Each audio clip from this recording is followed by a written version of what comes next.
एक बहुत पुरानी कहावत है कि अंधेरी नगरी चौपट राजा, टके शेर भाजी टके शेर खाजा।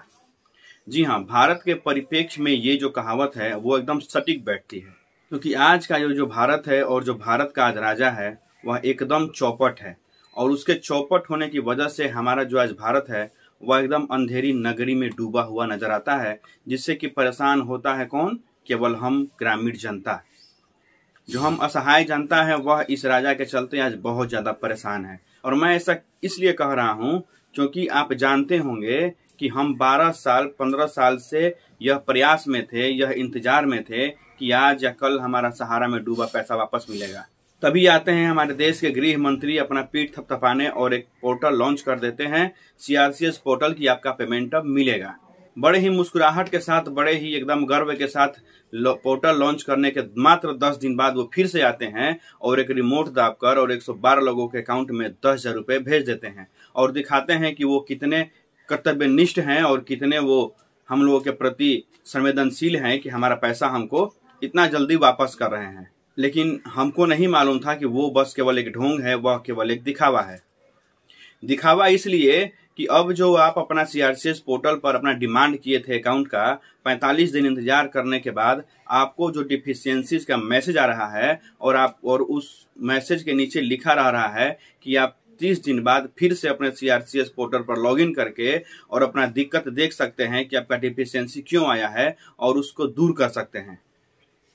अब एक बात बताइए, आप किस डिफिशियंसी को दूर कर सकते हैं? जो आपके बस में होगा उसी को ना। अगर हमसे कहा जाए कि हम फलानवा को खाना खिलाएं और ढेकानवा से कहें कि अब जाओ तुम टट्टी करो, हगो, तो हगेगा कभी? नहीं ना। जब फलानवा खाएगा तो फलानवा ना हगेगा। लेकिन यहाँ भारत सरकार का अभी मतलब ये है कि वो खिला रहा है फलानवा को और ढेकानवा को कह रहा है कि तुम जाओ टट्टी करो। सीआरसीएस पोर्टल पर जो आपका डिफिशियंसीज का मैसेज आया था उसमें 3-4 कुछ और नए दिक्कत या प्रॉब्लम जोड़कर और आपको डाउनलोड करके दिखाया जा रहा है कि आपकी ये समस्या है, आप इसको दूर करें। आइए कुछ समस्याओं को देख लेते हैं कि उस समस्या को दूर करने में हम सक्षम होंगे भी या नहीं होंगे, या हमको केवल बेवकूफ बनाया जा रहा है। आप स्क्रीन पर देख रहे होंगे कि आपका पहला समस्या है कि जमाकर्ता द्वारा समिति में एक से अधिक सदस्यता ली गई है, अतः केवल प्रथम सदस्यता संबंधित दावे ही संसाधित किए जाएंगे। अब आप सोच रहे होंगे कि ये सदस्यता क्या है, सदस्यता का खेल क्या है। आपने तो वहां पे जो अपना सीआरसीएस पोर्टल पे सदस्यता संख्या डाला ही था, अकाउंट नंबर डाला ही था, रिसिप्ट नंबर डाला ही था, तो ये एक से अधिक सदस्यता संख्या का मतलब क्या हुआ? अब जरा आप ध्यान से समझिएगा। जब आप सहारा में शुरू अपना पैसा जमा कर रहे थे तो आपके पास 2 फॉर्म आ रहे थे। एक फॉर्म आपका 1 पेज का होता था जो कि सदस्यता संख्या लेने के लिए होता था, मेंबरशिप नंबर लेने के लिए होता था। उसमें आपको 5 रुपए या 10 रुपए शुरुआती में देने होते थे। दूसरा फॉर्म जो होता था वह आपका डिपॉजिट फॉर्म होता था। उसमें आप अपना सारा डिटेल भरते थे और जो भी आपका 15,000 20,000 अमाउंट होता था जमा करने के लिए, वो अपना आप भरते थे और जमा करते थे। तो बात यह है कि डाटाबेस में तो डाटा आपके सहारा इंडिया के पास है। मान लीजिए कि हमने आज अपना 15,000 का अकाउंट खोला, फिर हमको मन किया तो हमने फिर 1 साल बाद फिर एक 15,000 डिपॉजिट जाके सहारा इंडिया में जमा कर दिया। तो हुआ क्या था कि जो मैंने पहला डिपॉजिट अपना जमा किया था उस समय मेरा 5 रुपए वाला एक मेंबरशिप नंबर काट दिया गया। फिर जब मैं गया 10 साल 1 साल बाद या 6 महीने बाद फिर से अपना सहारा में अपना अकाउंट खोलने, तो फिर से उसी 5 रुपया वाला रसीद हमको एक दूसरा काट कर दे दिया गया। जो पहला 5 रुपया वाला रसीद काटा गया था सदस्यता संख्या वाला, वो न लिखकर एक नया और हमको सदस्यता संख्या दे दिया गया। तो ये डिपॉजिटर क्या जानता है कि आपके सहारा इंडिया का कार्य प्रणाली क्या है? आप 10 रुपया लूटने के लिए हमारा 20 मेंबरशिप नंबर काट दे, ये हम थोड़ी जानते हैं। ये सहारा इंडिया जानता था कि हमारा पहले से डाटाबेस में मेंबरशिप नंबर हमारा पड़ा हुआ है, मेरे पिछले अकाउंट नंबर से, मेरे नाम से वह मेंबरशिप नंबर खोज के हमारा फॉर्म पे डाल देता। लेकिन नहीं। अरे हुआ तो ये भी था सहारा इंडिया में कि केवल फोन पे ही पैसा कट जाता था। आपके पास अगर 1 लाख 2 लाख अमाउंट है, आप कहीं भी हो, दिल्ली पंजाब कलकत्ता कहीं भी हो, आप केवल सहारा ऑफिस में फोन कीजिए, अपने एजेंट को फोन कीजिए कि हमको 1 लाख रुपया जमा करना है, आपका फॉर्म कट जाता था। तो ये बताइए कि इस मेंबरशिप नंबर पे तो आपका कोई बस चलेगा नहीं। आप 30 दिन बाद फिर मेंबरशिप नंबर कैसे सुधारेंगे? अगर मेंबरशिप नंबर हमारा 1 से अधिक है और आप कह रहे हैं कि पहला मेंबरशिप नंबर जो मेरे नाम से कटा है उसी का जो है अकाउंट को डिस्पैच किया जाएगा, संसाधित किया जाएगा, तो आपको एक और काम करना चाहिए था कि मेरे नाम से जितना भी मेंबरशिप नंबर है और मैंने जो पहला मेंबरशिप नंबर अपने नाम से कटवाया था और उस मेंबरशिप नंबर से जितना मेरा अकाउंट नंबर अटैच है वो भी आप लिस्ट हमको साथ में दे देते, उसी का हम फिर से डिमांड करते। आपने वो भी नहीं किया। सहारा ऑफिस बंद ही है कि हम वहां जाकर अपना मेंबरशिप नंबर पता करें कि मेरा मेंबरशिप नंबर सबसे पहला कौन कटा था, उस पर कौन कौन से नंबर अकाउंट हमारा अटैच है। कहने का मतलब ये है कि समस्या आपके सामने है और समाधान किसी के पास नहीं है। समाधान है, समाधान सीआरसीएस पोर्टल के पास ही है, क्योंकि पूरा सहारा का डाटाबेस सहारा इंडिया के पास है। तो आप उसमें से जो भी हमारा पहला मेंबरशिप नंबर से हमारा अकाउंट अटैच है, आप उसी का पेमेंट पहले क्यों नहीं कर दिए? मेरे पास बॉन्ड है तभी तो हमने डिमांड किया, अकाउंट है तभी तो डिमांड किया।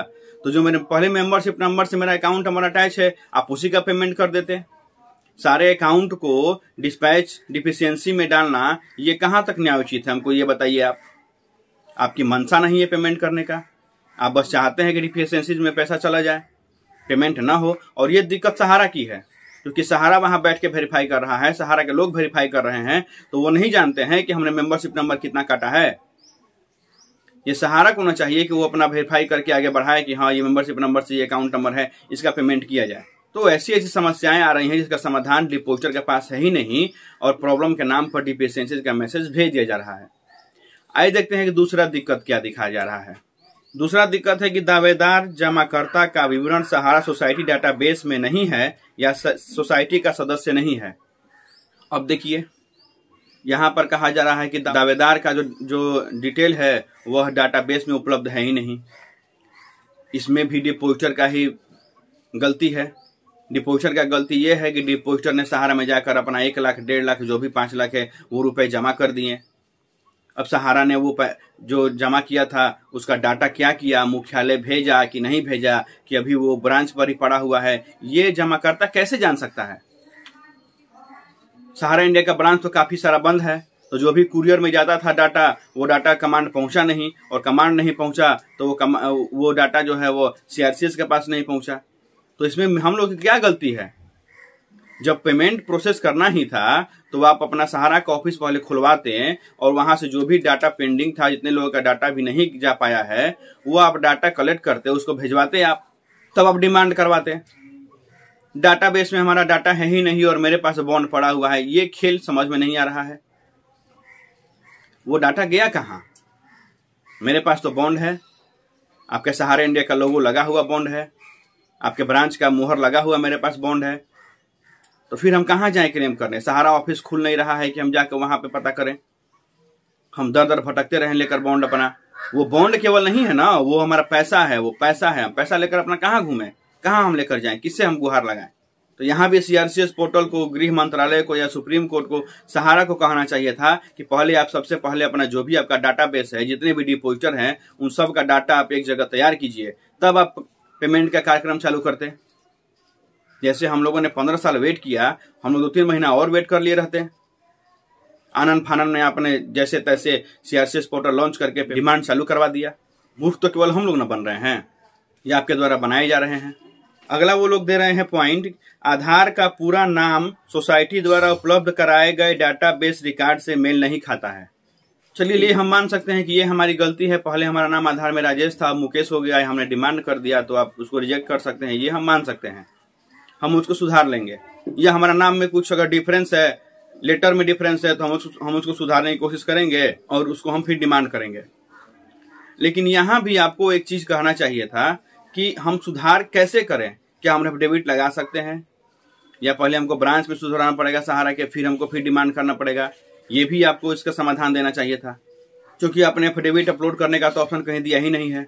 तो अगर अपने नाम का जो हमारा अंतर हुआ है उसको एफिडेविट बनवाकर अगर हम फिर से अपना डिमांड करते हैं तो फिर आप रिजेक्ट कीजिएगा, क्योंकि वहां पे एफिडेविट का तो कोई प्रावधान ही नहीं है। तो समस्या आप दे रहे हैं तो समाधान भी आप ही को देना होगा ना। आप 1 पेज 2 पेज का समस्या दे रहे हैं, वहीं नीचे आप उसका समाधान भी लिख दे रहे थे कि हाँ आप ऐसे करेंगे तो आपका समाधान हो सकता है। लेकिन नहीं, आपको समाधान नहीं देना है, आप केवल समस्या देना है, समस्या देकर केवल पेमेंट फंसाए रखना है। आगे लिखते हैं चौथे पॉइंट में, समिति ने इस दावे की सिफारिश नहीं की है। अब देखिए, समिति मतलब जो भी 4 सोसाइटी है सहारा इंडिया का, क्रेडिट कोऑपरेटिव सोसाइटी लिमिटेड, हमारा India credit cooperative society limited, Saharayan universal multipurpose society limited और स्टार मल्टीपर्पज, ये 4 समितियां हैं। इनका कहना है कि समिति ने आपके पेमेंट की सिफारिश की ही नहीं है। काहे नहीं की है भाई? हमारे पास तो बॉन्ड है, हमने बॉन्ड अपलोड किया है, अकाउंट नंबर लिखकर अपलोड किया है, रिसिप्ट नंबर लिखकर अपलोड किया है, तो फिर समिति ने क्यों नहीं उसको सिफारिश की है? क्या वहां पर जो समिति के लोग बैठे हुए हैं वेरीफाई करने, वो गांजा, चरस, भांग पीकर बैठे हुए हैं? लोगों को नहीं दिख रहा है कि हमने बॉन्ड जो अपलोड किया है उसमें अकाउंट नंबर वगैरह सब कुछ है, हमने अपने आधार से लॉगिन किया है, तो हम वो डिपॉजिटर हैं कि नहीं है?